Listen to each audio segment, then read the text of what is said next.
And if you can imagine doing this, we're going to transform all of us, carry us all back to the Middle Ages right after you listen to these messages.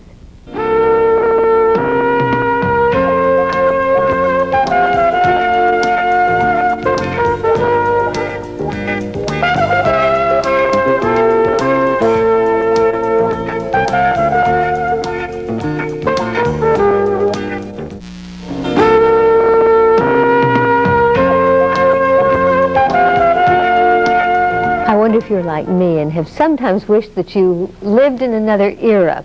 Well, I have two young people in the studio with me today who not only, well, they're acting out this wish. They really are. Leslie Jones and Ken Scott are young people involved in normal everyday pursuits of earning a living. In fact, Ken earns his living right here at Channel 9 and Leslie at Channel 45. And on at least one night a week, they go back to the Middle Ages. And this is fascinating.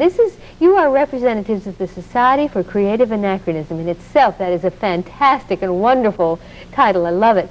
Ken, is it an organization that's been around for a long time? Yes, it was founded in 1968 in Berkeley, California.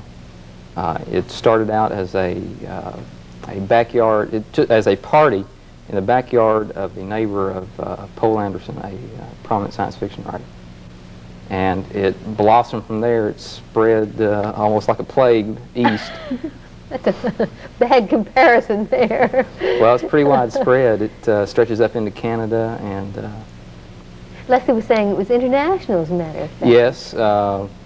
We understand there are at least one group in Japan, and of course it has spread across the armed forces bases around the world. Well, does it have any connection with the craze that currently exists for the game Dungeons and Dragons? Is there... I would say it definitely has a connection. There are a great many D&D players in the society. The rules in Dungeons & Dragons are, as far as I know, mostly theory. And once you get out on the field and actually pick up a sword and wear the armor and put on your helmet, you get an idea of exactly how that theory applies to fact. And it has improved several Game Masters dungeons. So they would want to be a member, probably, of your organization then. Well, let me ask you this now. Leslie, I can think of lots of other romantic periods in history. You said you were not much of a history buff, but I'm sure you're aware of other areas of history at other times that you would be interested in. But the Middle Ages, at least the first part of the Middle Ages, are known as the Dark Ages. And I wonder what the attraction is. Why do you want to go back and emulate life as it was in those days? Well, everyone has the romantic view that came around in the 19th century of the days of beautiful ladies and knights in shining armor on horseback and all that jazz. And we try to go for the prettier aspects of the Middle Ages, as it were. But the Dark Ages, what they call the Dark Ages, were not exactly dark. There was a lot going on in the arts and in science, and well, just a lot going on, really. But because of lacks of communication, I think people were not aware of how many areas of the world that we don't regard very highly these days were really flourishing in that time. Certainly, you're absolutely right about that.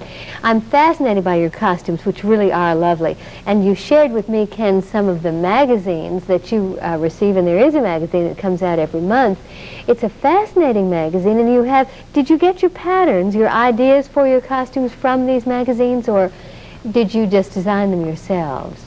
Well, I didn't, because I got into the society and just sort of put something together, and then I started to receive tournaments illuminated.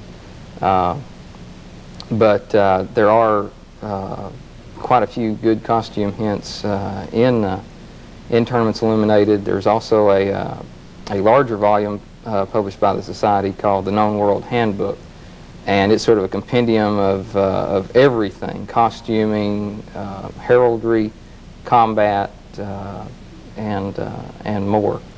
And this is where a good many people get their ideas from. A lot of it is trial and error. We find a picture or an illumination out of a history book or a book on costuming, and it's just a matter of piecing it together, which actually is what the people in the Middle Ages did. I would like to say that when you talk about recreating the Middle Ages, I believe really what we do more often than not is recreate the basically 15th century ideal of chivalry. And it's sort of the spirit of the Arthurian legends, and we recreate that spirit imposed on the actual historical background. So, plus we couple that with modern technology, so we do have hot and cold running water and showers and gas. And forks and knives. Right, and electric stoves. And speaking of modern technology, we have to have some explanation of how you made your undergarment, and I don't know what the proper name for it would be. Your blouse. It's simply a shirt of chainmail. Yeah, right. Basically, I'll open the surcoat. We can't let you get too far undressed because you're going to perform for us here in just a minute. Right, I'll just throw the surcoat back. Now, what are you calling that top part? This is a surcoat. A surcoat. And okay. it was used in basically all periods that armor was worn to keep the sun off the armor. How about the rain? Excuse me. Well, yeah, it'll keep a good amount of rain. I made this chainmail basically in the same manner that it was made long ago, except that I did not actually forge the iron and roll the wire. But there's a little rolling device, which I don't have with me, that you just roll the wire around this little bar, and it creates a spring-like. As a matter of fact, I have a piece of the thing. Then you just take some cutters and clip along, cutting the links, and one by one, you just open and shut them and weave them together. And, that is fantastic. It really is. And then the surcoat, and of course you've got your boots on. Now, did you no, those, the boots were bought. They were. They look handmade, the stitching around here. What about you, Leslie? Did you create your own costume? Yes, it's, I guess, 12th century English, typical for a lady of those times. And very beautiful. It's actually very simple, too. It's just got straight sleeves and just a flat straight out dress. Straight dress, no waistline or anything like that. Not particularly. Are the sleeves set in? No, they're not. No, they didn't have set-in sleeves then. They just set them in flat, straight. That is really beautiful. How many members of the society are there here in Chattanooga? There are around 12 members here right now, and we're trying to get some more members, of course. Are you relatively new getting started, or have you been around for some time? We've been around for several years, but right now is the first time we've really had a lot of people interested. I think it's due to the craze for Dungeons and Dragons and fantasy books of all kinds. I think, too, there are a lot of people who are interested, seriously, in going back in history. Do you know anything about the Black Powder Rendezvous that recreates the pioneer days? And you do have tournaments, and they, of course, are just as much or just as important a social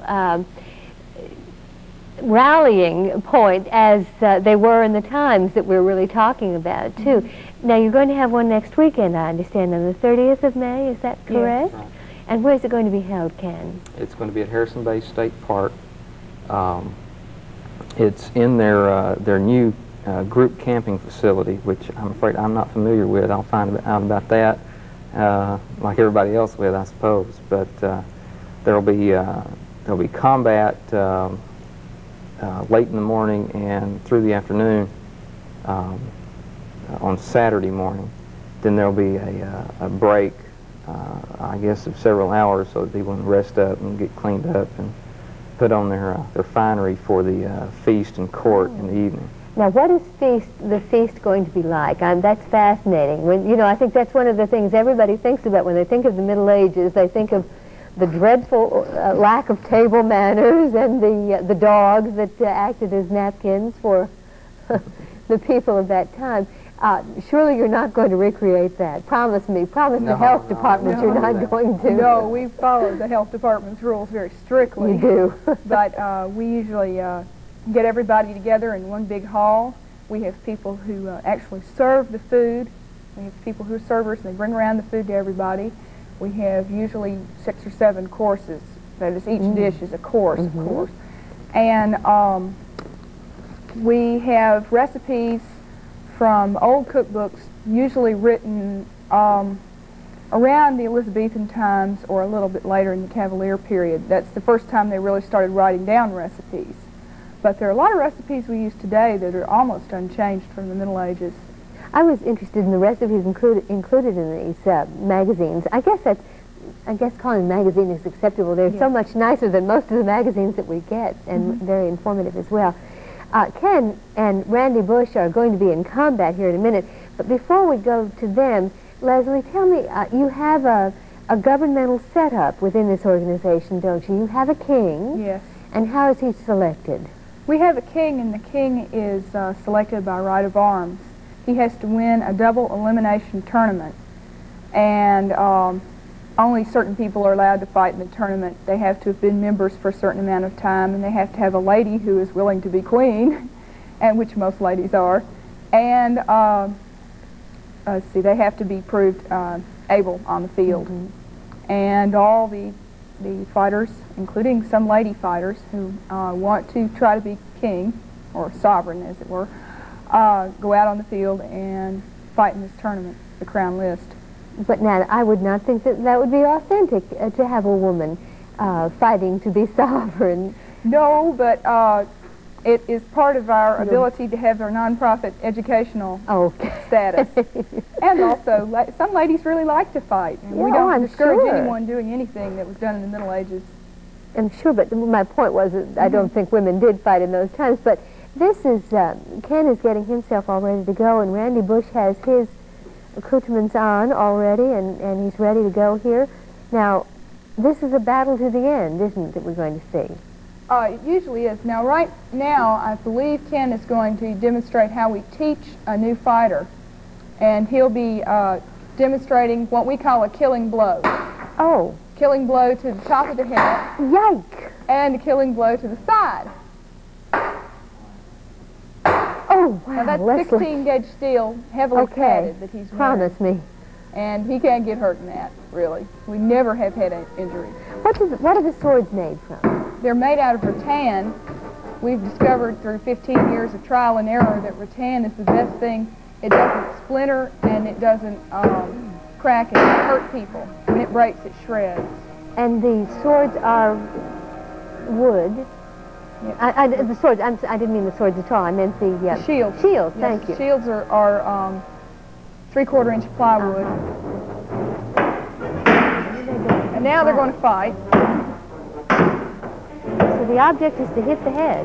Well, the object is to hit in a place that would have killed someone hard enough to where if it had been an actual sword, the person would have died.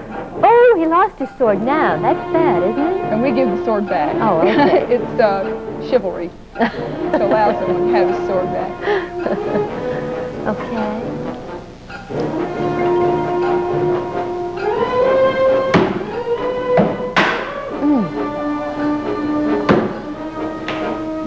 Oh, I think he's going to get him. He's lost a leg. He lost a leg. But he's not giving up. Oh! How about that? We lost 10. And that's what it's all about, this Society for Creative Anachronism. This is fascinating, Leslie. Thank you very, very much. And our thanks also to Ken Scott and Randy Bush. I'm not sure that Ken is going to survive this, but that was very, very interesting. Now, if you'll bear with me for just a few minutes, we will look at our weekend calendar and see what's coming up.